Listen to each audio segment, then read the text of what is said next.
Have you ever wondered if love has a chemical formula? C8H11O2 plus C10HN2O plus C43H66N2O2S2. That's dopamine, serotonin, and oxytocin, the chemicals often called the ingredients of love. But here's the question. If love is made of chemicals, can we just take a pill to make someone fall in love? The answer is no. But the story is fascinating. First up, dopamine, the spark. It's the chemical of desire, reward, and excitement. That rush of butterflies when you see someone special, that's dopamine at work. It drives focus, energy, and the thrill of new love. But dopamine alone isn't love. It's the chase, the excitement, the thrill of wanting. Next, serotonin. Think of it as the emotional stabilizer. It helps balance mood and reduce obsession.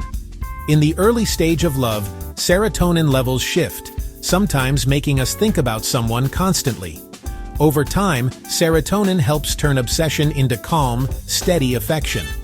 It doesn't make love exciting, but it helps it last. And then there's oxytocin, the bonding hormone.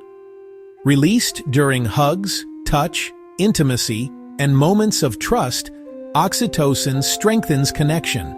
It deepens love. But here's the key. It strengthens bonds that already exist. It can't create love from nothing. So why not just take a love pill? 1. Context matters. Your brain releases these chemicals in response to experiences, laughter, eye contact, trust, not a tablet. 2. Timing matters. In the brain, chemicals are released in tiny doses at precise moments. Flooding the system doesn't replicate the magic. 3. Choice matters. Love involves shared history, values, and decision-making. A pill can't create mutual trust or commitment. Neuroscience shows us that love is real in the brain, but it's more than brain chemicals. It's a process. Dopamine sparks desire, serotonin balances emotions, and oxytocin deepens bonds. But we, the humans, walk through the door together. Love can't be bought. It's created, nurtured, and chosen every single day. Love can't be bought. It's created, nurtured, and chosen every single day.